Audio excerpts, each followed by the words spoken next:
नमस्कार दोस्तों, कैसे हैं आप लोग। उम्मीद करता हूँ आप लोग बहुत अच्छे होंगे और तैयारी भी आपकी बहुत अच्छे से चल रही होगी। दोस्तों, समय हो चुका करंट अफेयर अपडेट का और मैं आपके सामने उपस्थित हूँ करंट अफेयर अपडेट के साथ। दोस्तों, करंट अफेयर एक ऐसी मुहिम है जो आपके जीएस वाले पोर्शन को बहुत ज़्यादा मजबूत करती है और आपके आगामी एग्जामों के लिए एक बहुत हेल्पफुल मुहिम है, जिससे कि आप सभी परीक्षाओं में अपना स्कोर और भी बेहतर कर सकते हो और तैयारी भी आपकी और बेहतर ढंग से हो सकती है। और हम भी कोशिश करते हैं कि आपकी तैयारी बहुत और अच्छे ढंग से हो, क्योंकि हम आपको देखना चाहते हैं अधिकारी बनता हुआ। तो दोस्तों, शुरू करते हैं। पहला क्वेश्चन क्या है, क्योंकि बातों का सिलसिला तो यूँ ही चलता रहता है। ठीक है दोस्तों, तो देखिए आज का करंट अफेयर क्या है। पहला क्वेश्चन है, बहुत प्यारा क्वेश्चन है, अंतर्राष्ट्रीय पादप स्वास्थ्य दिवस। पहली बात ये कि हम बात कर किसके रहे हैं, हम बात कर रहे हैं अंतर्राष्ट्रीय पादप स्वास्थ्य दिवस की। अंतर्राष्ट्रीय पादप स्वास्थ्य दिवस की बात कर रहे हैं। कब मनाया जाता है? 12 मई को मनाया जाता है। अगर मैं स्थापना की बात करूं तो इसकी स्थापना जो हुई थी 2022 को हुई थी। पहली बार जो मनाया गया तो कब मनाया गया? 2022 में मनाया गया। इसको स्थापित कब किया गया? 2022 में किया गया। ठीक है दोस्तों, इसको अंतर्राष्ट्रीय वनस्पति दिवस भी नामित किया गया है। इसे क्या कहा गया? अंतर्राष्ट्रीय वनस्पति दिवस भी इसको नामित किया गया है। अब देखिए, वनस्पति को बचाने के लिए जो संधि की गई थी वो की गई थी 1951 में, यानी कि पादप या वनस्पति को बचाने के लिए जो संधि की गई थी 1951 में की गई थी। तो दोबारा समझ लीजिए, अंतर्राष्ट्रीय पादप स्वास्थ्य दिवस की स्थापना 12 मई को की गई थी। इसको अंतर्राष्ट्रीय वनस्पति दिवस भी कहा जाता है। बेटा क्या कहा जाता है? अंतर्राष्ट्रीय वनस्पति दिवस भी कहा जाता है। इसको नामित किया गया है और ये संधि हुई थी वनस्पति को बचाने के लिए 1951 में। ठीक है, जबकि अंतर्राष्ट्रीय पादप दिवस की स्थापना की गई 2022 को। क्लियर इतना? अब बात कर लेते हैं जो एग्जाम में आता है, सबसे ज़्यादा थीम आती है।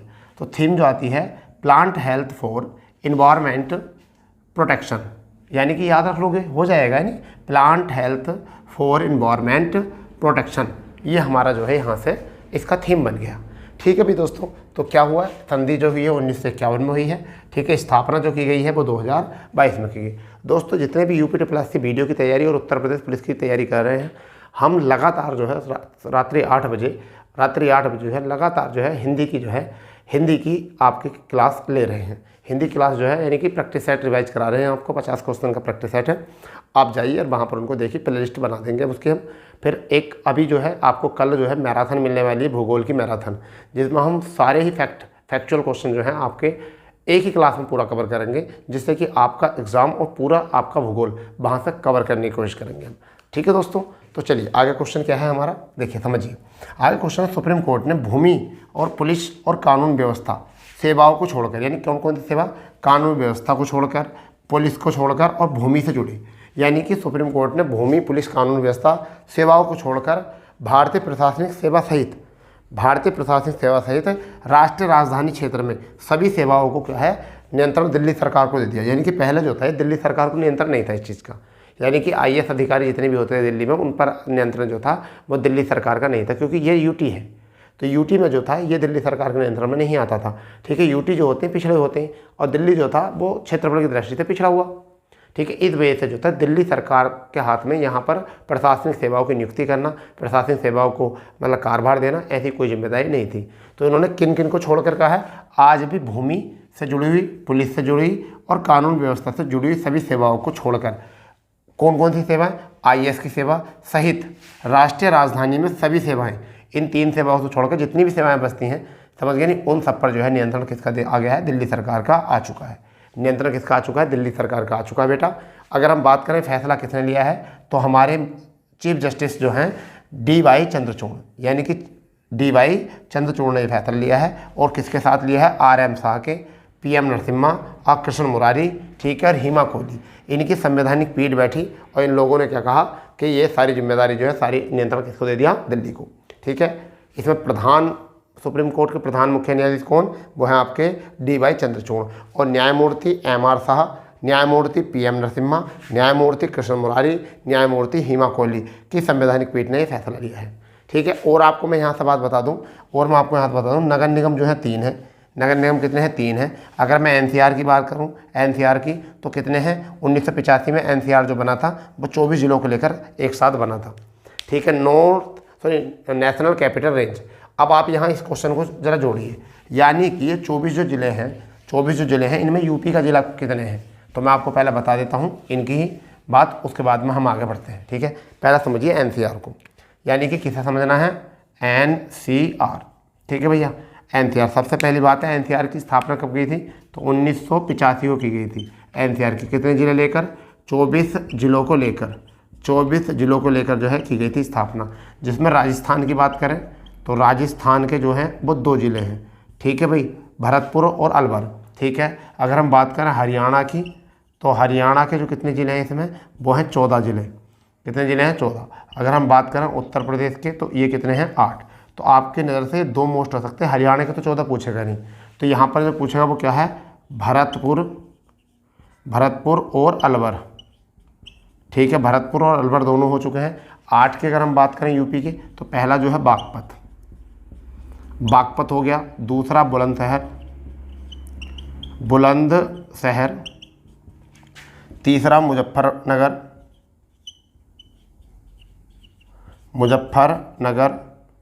चौथे की अगर हम बात करें तो मेरठ। 5वें की अगर हम बात करें तो गाजियाबाद, ठीक है। छठे की हम बात करें तो हापुड़। छठे की बात करें तो क्या हो जाएगा? हापुड़। 7वें की बात करें तो शामली। 8वें की बात करें तो आपका गौतम बुद्ध नगर। क्या हो गया?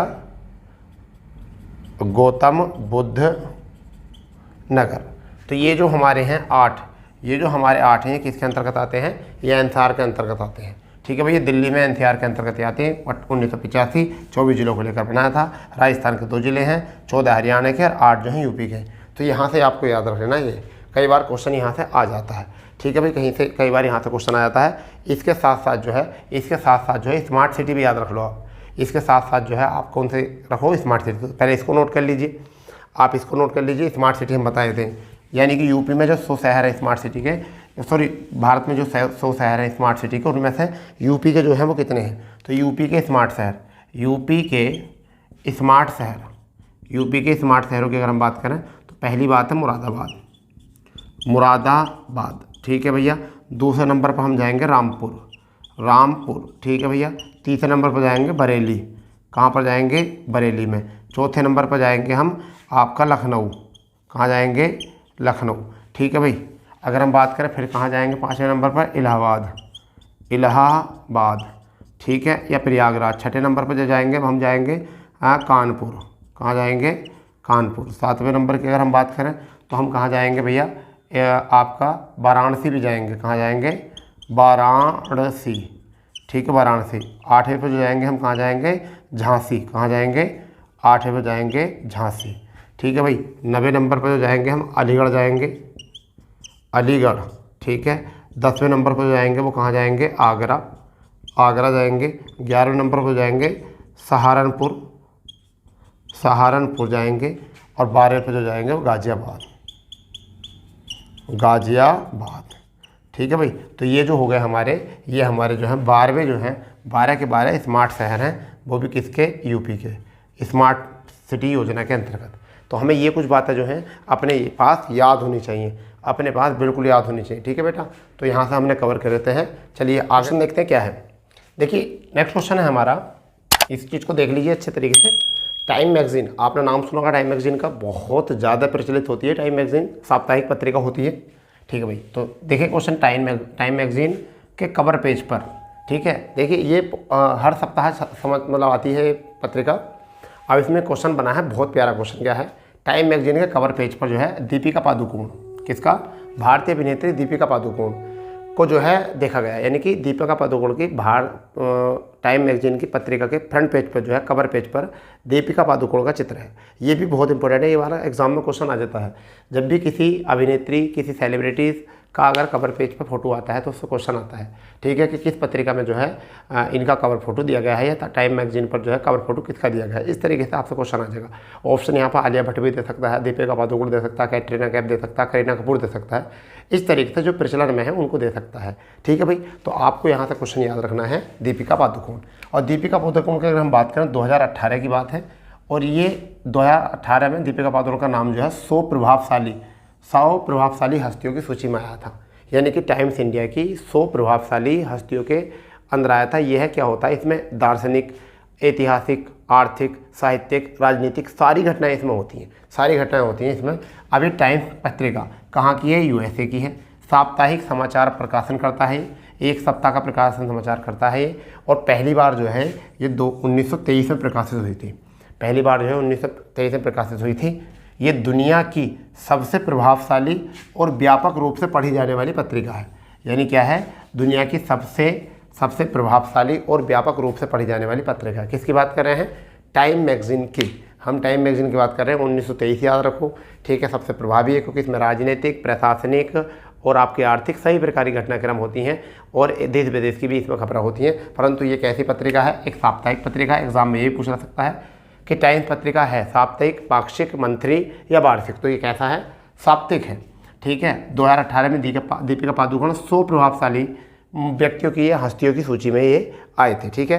तो यहाँ से हो चुका है ये वाला क्वेश्चन हमारा कवर, ठीक है भाई। एक गुची क्रूज होता है, यानी गुची क्रूज, आपने नाम सुना होगा गुची। गुची का बैग, गुची की टी शर्ट, गुची की मतलब ये सब फैशन कंपनी है एक तरीके की। तो क्या है, गुची की पहली Indian global brand ambassador, global मतलब विश्व में, ठीक है, कहीं भी अगर सम्मेलन होगा वहाँ पर जाना पड़ेगा, आलिया भट्ट को बनाया गया। किसको बनाया गया है? आलिया भट्ट को। तो गुची की पहली इंडियन ग्लोबल ब्रांड एम्बेसडर किसे बनाया गया है? आलिया भट्ट को बनाया गया है। यहाँ से याद रखिए, ठीक है भाई। दोनों का नाम याद रखिए। देखिए, दीपिका पादुकोण की शादी हुई है रणवीर सिंह से। किससे? रणवीर सिंह से। किससे हुई है? रणवीर सिंह से। जबकि आलिया भट्ट की किससे हुई है? रणबीर कपूर से। रणबीर कपूर से, ठीक है भैया। देख लो, रणबीर जितने भी हैं, रणबीर कपूर, ठीक है। रणबीर कपूर जितने भी नाम रणबीर वाले हैं वो देख लो, ठीक है। रणबीर की आजकल लग रही है बहुत अच्छे तरीके से। जितने भी रणबीर वाले हैं उनको देख लो, बढ़िया बढ़िया हस्ती हैं, ठीक है, बहुत बढ़िया। चलो, इटली का ये फैशन है, लग्जरी फैशन ब्रांड है ये। क्या कहाँ का है? इटली का। गुची ये भी पूछ सकता है कि गुची का संबंध किस देश से है? तो इटली, यानी कि पेरिस में भी यहाँ से फैशन के नगरी के नाम से जाना जाता है, परंतु इटली का ये यहाँ से क्या है? ब्रांड है फैशन, ठीक है। ये जो सेवा करनी शुरू करेंगे कब से? 2024 से दिखाया जाएगा। और आलिया भट्ट ने जो है अपने इंस्टाग्राम से जो है इस जानकारी को सोशल किया है, ठीक है भाई। अब ये देखिए, ये जो है 2024 में फैशन इवेंट सियोल के ग्योग में आयोजित किया जाएगा। कहाँ पर? ग्योग बोकांग में। और ये क्यों आयोजित किया जाएगा? क्योंकि यहाँ पहली दुकान खोलने की 25वीं वर्षगांठ मनाई जाएगी। यानी कि सियोल में पहली दुकान खोलने की जो है 25वीं वर्षगांठ ये लोग मनाने वाले हैं, ठीक है भाई। इस तरीके से ये क्वेश्चन हमने कवर किए हैं। चलो देखते हैं नेक्स्ट क्वेश्चन आगे और क्या है, ठीक है। आगे देख लेते हैं और क्वेश्चन क्या बनने वाले हैं। आराम से बिल्कुल इत्मीनान से पढ़ते चले जाओ, टेंशन वाली कोई बात है नहीं यहाँ पर, आपको बिल्कुल टेंशन वाली बात नहीं, कवर करते चले जाओ क्वेश्चनों को, ठीक है। अगर हम पढ़ें एक चक्रवात की, अगर हम बात करें थोड़ा सा, तो चक्रवात मोचा चर्चा में है। चक्रवात मोचा जो है वो किस में है? चर्चा में है। जरा मार कर देख लें, ठीक है भाई। चक्रवात मोचा जो है वो किस में है? चर्चा में है। आपको मैं पहले ही बता चुका हूँ, ये जो है चक्रवात मोचा जो है ये चर्चा में है भैया, ठीक है भाई। चक्रवात मोचा जो है चर्चा में है। और ये कहाँ पर? देखिए, मैं आपको अगर बताऊँ तो यहाँ पर अगर हम बात करें तो दक्षिण पूर्वी बंगाल। पहली बात क्या है? दक्षिण पूर्वी बंगाल, दक्षिण पूर्वी बंगाल की बात है। और कहाँ पर अलर्ट जारी किया गया है? ये 12 मई से 14 मई एक भयंकर चक्रवात का रूप धारण करने वाला है। क्या था? एक भयंकर चक्रवात का रूप धारण करने वाला है। और ये तीसरी बात इसमें क्या है? IMD यानी कि मौसम विभाग ने यहाँ जानकारी दी है, ने बताया है कि पश्चिम बंगाल को क्या करा है? अलर्ट जारी करा है। कैसा करा है? अलर्ट जारी करा है कि भैया खाली कर दो पश्चिम बंगाल को, ठीक है। क्योंकि यहाँ पर चौथी बात क्या है कि NDRF के जो कमांडर है, किसके? NDRF के जो कमांडर है गुरमीत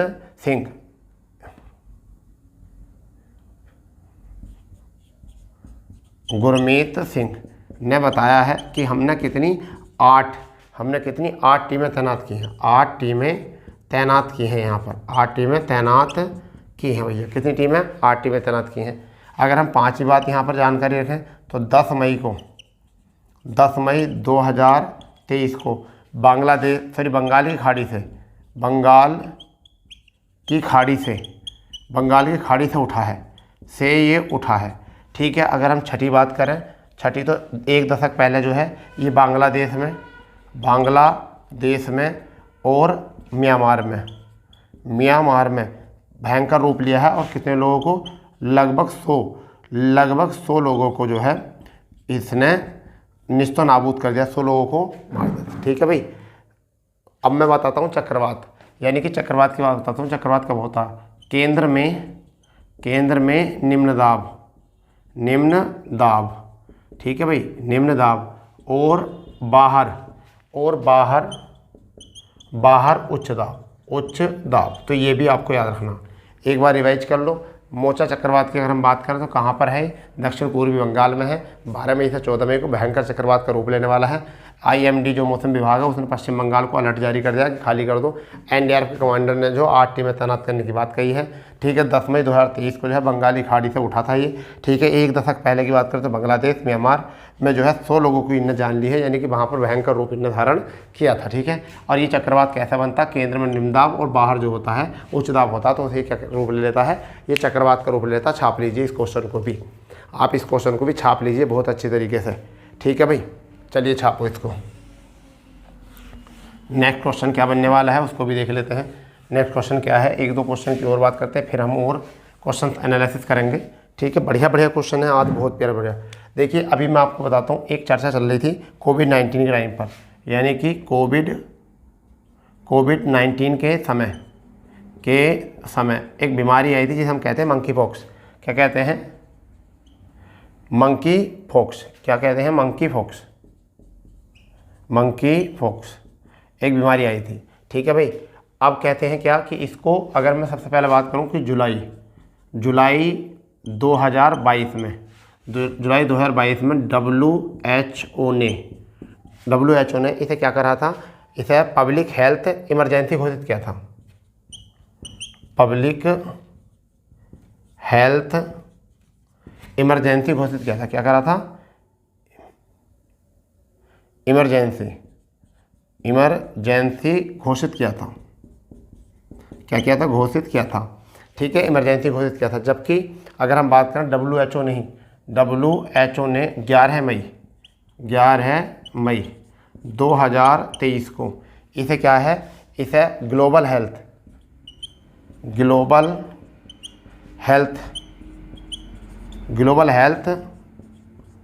इमरजेंसी नहीं है, यह घोषणा कर दी है कि ये जो है मंकी पॉक्स अब ग्लोबल हेल्थ इमरजेंसी नहीं है। ठीक है, क्यों? क्योंकि एक वायरस की बीमारी है। क्या है ये? एक वायरस बीमारी है। एक वायरस बीमारी है। ठीक है, वायरस का नहीं, वायरस बीमारी है। ठीक है, और ये जानकारी किसने दी है? WHO के महानिदेशक कौन है? महानिदेशक जनेवा में इसका हेडक्वार्टर है। महानिदेशक कौन है? टेड्रोस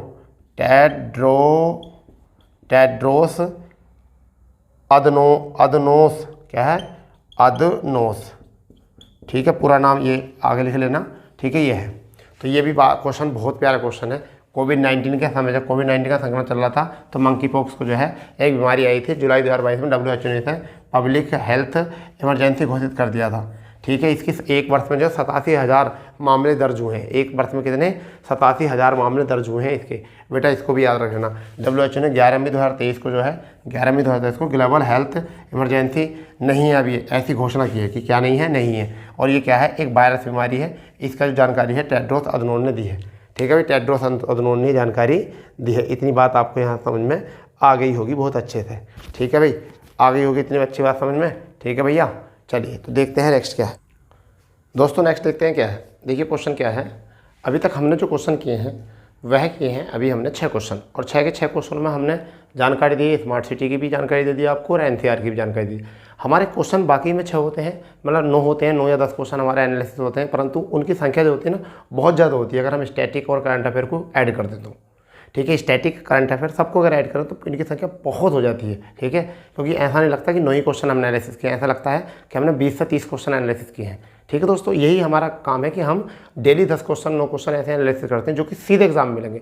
कम खाओ अच्छा खाओ, परंतु कचरा इकट्ठा ना करो। ठीक है, क्योंकि निकालना, न्यूज़ बनाना जो है ये आए दिन की चर्चा है, परंतु हमारी सीधे एग्जाम में क्या आएगा, समझदारी वही है। समझदारी क्या होती है, वही होती है कि सीधे एग्जाम में क्या आने वाला है। ठीक है दोस्तों, तो चलिए शुरू करते हैं आगे। और क्या है कि अगला क्वेश्चन क्या है, देखिए अंतर्राष्ट्रीय नर्स दिवस कब मनाया जाता है, 12 मई को मनाया जाता है। पहली बात तो ये आपको अंतर्राष्ट्रीय नर्स दिवस मनाया जाता है 12 मई को। 12 मई याद रखना है। यहाँ पर कुछ मई के याद रखो, एक तो 12 मई याद रख लो, एक 15 मई याद रख लेना, एक 8 मई याद रखना।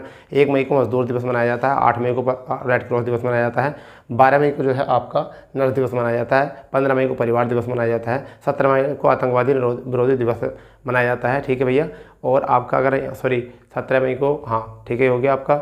और अगर 22 मई को हम बात करें, 22 मई को अगर हम बात करें भाई, तो 22 मई को हम बात करें तो जैव विविधता दिवस मनाया जाता है। ठीक है। 31 मई को बात करें तंबाकू निषेध दिवस मनाया जाता है। ठीक है, ऐसे याद रख लेना।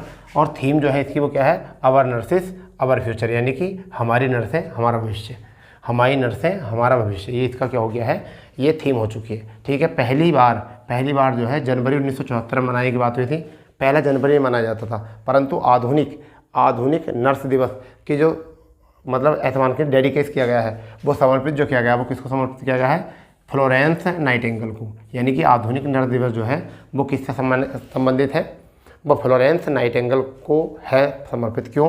क्योंकि फ्लोरेंस नाइटिंगेल का जन्म हुआ था 12 मई को, और इन्होंने नोबल नर्सिंग सेवा की शुरुआत की थी। किसकी सेवा की शुरुआत की थी? नोबल नर्सिंग सेवा की शुरुआत की थी इन्होंने। ठीक है। इनकी एक संस्था है, वो क्या है, इंटरनेशनल काउंसिल ऑफ नर्स। इनकी जो स्टाफ वो है क्या है, वो है इंटरनेशनल काउंसिल ऑफ नर्स। एक बार और समझेंगे। अंतर्राष्ट्रीय नर्स दिवस मनाया जाता है 12 मई को। Theme our nurses our future, हमारी नर्सें हमारा भविष्य।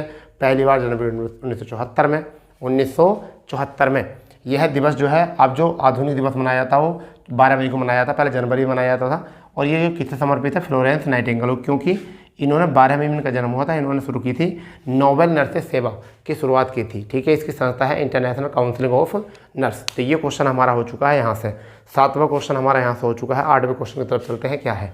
ठीक है, बहुत अच्छा क्वेश्चन है, बहुत ही अच्छा। वाराणसी के लाल बहादुर शास्त्री अंतर्राष्ट्रीय इंटरनेशनल, यानी कि लाल बहादुर शास्त्री इंटरनेशनल, इसका नाम याद रखना, लाल बहादुर शास्त्री इंटरनेशनल हवाई अड्डा भारत का पहला हवाई अड्डा बना है जहाँ पर रीडिंग लाउज लगा है। रीडिंग लाउज मतलब जहाँ पर मुफ्त रीडिंग लाउज, यानी कि मुफ्त किताबें पढ़ने के लिए यहाँ पर लाउज बना है। ठीक है। और ये किसने सहायता करी है, नेशनल बुक ट्रस्ट ने सहायता करी। यहाँ पर सभी प्रकार की बुकें होंगी, यानी कि अंतर्राष्ट्रीय साहित्यकार, भारतीय साहित्यकार, भारतीय वाणिज्य, ज्योग्राफी, इतिहास, हिस्ट्री, सभी तरीके की जो है यहाँ पर बुक होंगी। और वहाँ पर जो है आप मुफ्त जो है बुकों को पढ़ सकते हैं। ठीक है। और वो किसने सहायता करी है, नेशनल बुक ट्रस्ट ने इसकी सहायता करी है इस काम को करने के लिए। थोड़ी सी बात करते हैं, ये कब बना था, लाल बहादुर शास्त्री इंटरनेशनल बना था 1950 के दशक में बना था, परंतु इसका नाम 1906 में रखा था। पहला बनारसी हवाई अड्डा था इसका नाम, मगर इसका नाम बदल के क्या करा, लाल बहादुर शास्त्री हवाई अड्डा। ठीक है। इसके ये जो कौन थे, ये 1964 से 66 के बीच जो है द्वितीय प्रधानमंत्री के रूप में रहे थे। यही एक ऐसे प्रधानमंत्री थे जिनका जो है भारत के बाहर जाकर जो है इनकी मृत्यु हुई। ठीक है। कहाँ पर हुई थी, ताशकंद यानी कि उज्बेकिस्तान में इनकी मृत्यु हुई थी। ये भी याद रख लेना आपको, 1964 से 66 शासनकाल के दौरान इनकी हो गई थी, मृत्यु हो गई थी। बात को नोट करेंगे, अच्छे से याद करेंगे, बहुत अच्छे से। राष्ट्रीय एवं अंतर्राष्ट्रीय दोनों सेवा इन्होंने जो देनी शुरू करी है, अब जो करते हैं राष्ट्रीय अंतर्राष्ट्रीय दोनों करते हैं। ठीक है भाई। तो दोबारा सुन लेंगे, वाराणसी के लाल बहादुर शास्त्री अंतर्राष्ट्रीय हवाई अड्डा भारत का पहला हवाई अड्डा बना है जहां रीडिंग लाउज लगा है, और यह मुफ्त रीडिंग लाउज है आपका। ठीक है। और नेशनल बुक ट्रस्ट की सहायता से बना है। ठीक है। 2006 में इसका नाम परिवर्तित किया गया था। और ये कौन थे प्रधानमंत्री, दूसरे प्रधानमंत्री 64 से 67 तक। ठीक है। राष्ट्रीय अंतर्राष्ट्रीय सेवा देते हैं। इसका स्क्रीनशॉट लो। ठीक है, जल्दी लो इसका स्क्रीनशॉट बेटा, बिल्कुल जल्दी लो स्क्रीनशॉट इसका, बहुत जल्दी से इसका स्क्रीनशॉट ले लो, कहीं ऐसा ना हो जाए कि फिर देर हो जाए। ठीक है, जल्दी इसका स्क्रीनशॉट ले लो। ठीक है।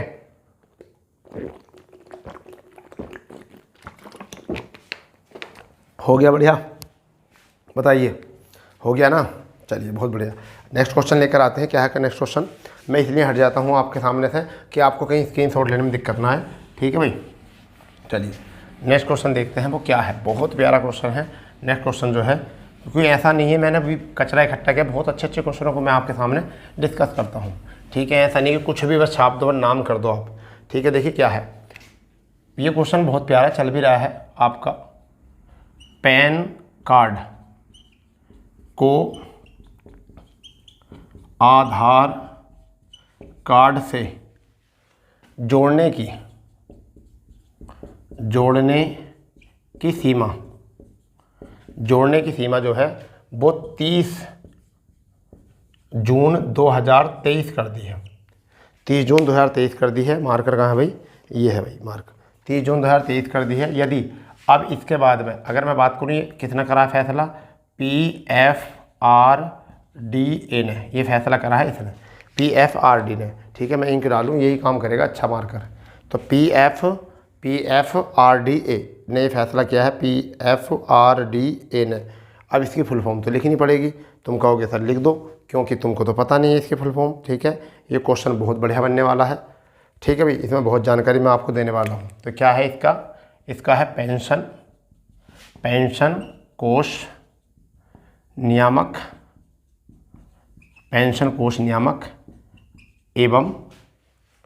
एवं विकास प्राधिकरण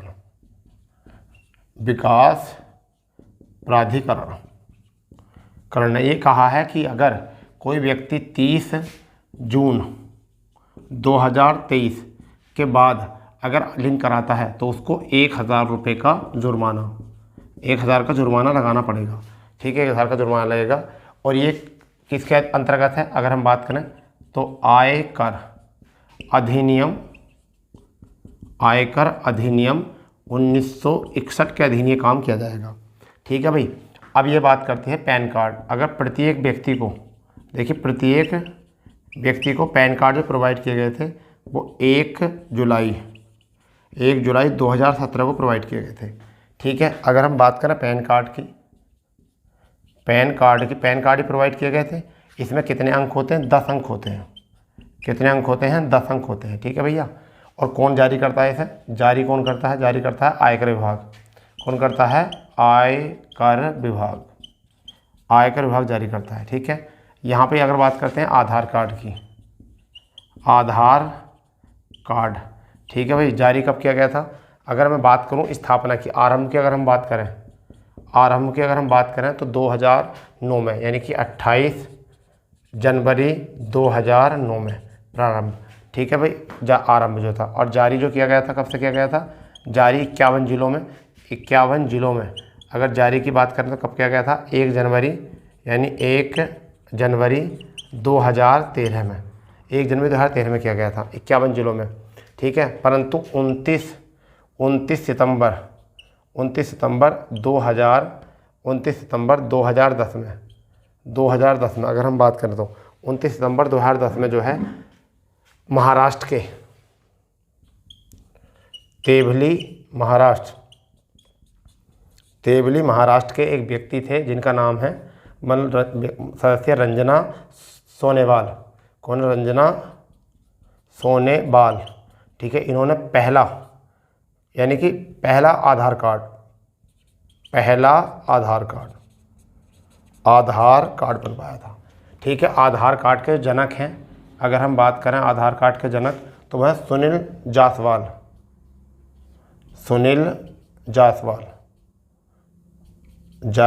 देख लो, जायसवाल का काम चल रहा है आजकल बहुत, तो सुनील जायसवाल। ठीक है भाई, जनक कौन है? सुनील जायसवाल। अगर मैं बात करूं अंक की तो 12 अंक होते हैं। कितने अंक होते हैं? 12 अंक होते हैं। ठीक है भाई, 12 अंक होते हैं। भारतीय विशिष्ट पहचान प्राधिकरण इसको जारी करता है। कौन जारी करता है? भारतीय विशिष्ट पहचान प्राधिकरण इसको जारी करता है। ठीक है भाई, क्वेश्चन बन गया बढ़िया। चलो एक बार इसको रिवाइज कर लेते हैं। क्या है? देखिए, पैन कार्ड को आधार कार्ड से जोड़ने की समय सीमा 30 जून 2023 कर दी है। और PFRDA ने इस घोषणा की है कि पेंशन कोष नियामक एवं विकास प्राधिकरण ने घोषणा की है, यदि कोई 30 जून 2023 के बाद में अगर ऐसा करता है तो उस पर 1000 रुपये का जुर्माना लगेगा। ठीक है, आयकर अधिनियम 1961 के अंतर्गत जोड़ा जा रहा है। प्रत्येक व्यक्ति को पैन कार्ड की जो सुविधा दी गई थी वो 1 जुलाई 2017 से। पैन कार्ड में अंक होते हैं 10। जारी कौन करता है? आयकर विभाग। अगर बात करें आधार कार्ड की तो आधार कार्ड का आरंभ हुआ था 28 जनवरी 2009 को। ठीक है, जारी करा जो किया था वो 51 जिलों में 1 जनवरी 2023 से किया गया था। 29 सितंबर 2010 को तेभली महाराष्ट्र में एक व्यक्ति थे, महिला थी रंजना सोनेवाल। इन्होंने पहला आधार कार्ड बनवाया था और इसके आधार कार्ड के जनक जो थे सुनील जायसवाल थे। ठीक है दोस्तों, इस तरीके से आपने इसको कर लिया है कवर। जल्दी इसका स्क्रीनशॉट ले लो, जल्दी आप इसका स्क्रीनशॉट ले लो, जल्दी लो, फिर इसका स्क्रीनशॉट लो, बहुत जल्दी से ले लो इसका स्क्रीनशॉट भैया। ठीक है भाई, तो अब देखो इस तरीके से जो हमने क्वेश्चन करा, पैन कार्ड और आधार कार्ड, ये आज के टाइम में जो है ना चर्चा में चल रहे हैं बहुत ज़्यादा। क्या क्या चल रहा है, पैन कार्ड भी चर्चा में चल रहा है, आधार कार्ड भी चर्चा में चल रहा है। तो इससे जुड़ी कोई जानकारी अगर है तो एक तो आपको ये याद रखनी है 12 अंक और एक याद रखनी है आपकी 10 अंक। अगर यहाँ पर एक शब्द में जोड़ दूँ GST, तो GST में जो होते हैं वो कितने अंक होते हैं, 15 अंक होते हैं। कितने अंक होते हैं भैया, 15 अंक होते हैं GST में। ठीक है, जिसमें से 10 अंक जो होते हैं, 10 अंक वो पैन कार्ड के होते हैं। वो कितने होते हैं, पैन कार्ड के होते हैं, और 5 जो होते हैं GST पर्सनल होते हैं। ठीक है भाई, तो 15 अंक GST, 3 के हो गए, GST के 15 अंक, पैन कार्ड के 10 अंक, ठीक है, और आपके आधार कार्ड के 12 अंक। इस तरीके से जो है हमने ये पूरी कंडीशन जो है समझ ली है। तो दोस्तों आज के लिए यही करंट अफेयर है। आपको सेशन में मज़ा आया तो अपने दोस्तों में ज़्यादा से ज़्यादा शेयर करें। जो चैनल पर पहली बार नए बने हैं वो चैनल को जो है सब्सक्राइब कर दें और बेल आइकन दबा दें, जिससे कि आने वाली नोटिफिकेशन आपको सबसे पहले मिल जाए। ठीक है दोस्तों, इसी तरीके से प्यार बनाए रहिए, अपने इस परिवार को और बड़ा कीजिए, क्योंकि हम चाहते हैं आपको अधिकारी बनता हो, और ये जब ही होगा जब आप इसको सपोर्ट करेंगे। दोस्तों सबसे पहली बात ये है कि यदि आप अगर चैनल को सब्सक्राइब करेंगे तो आपका कुछ जाने वाला तो है नहीं, समझ गए नहीं। ऐसा तो है नहीं कि हम आपसे कोई ज़मीन जायदाद मांग रहे हैं। अगर कोई नया है तो अगर चैनल को फॉलो करेगा तो उसको कुछ ना कुछ तो फ़ायदा होगा, ऐसा तो नहीं नुकसान होगा। कुछ ना कुछ फ़ायदा जरूर होने वाला है, नुकसान कुछ नहीं होने वाला। ठीक है, चलो बातों का सिलसिला चलता रहेगा। अब आपकी मर्जी है, आप करो या नहीं करो, क्योंकि हमारा काम है कर्म करना, वो भी पूरी ईमानदारी से। तो मिलते हैं नए सेशन के साथ। जय हिंद, जय भारत, वंदे मातरम।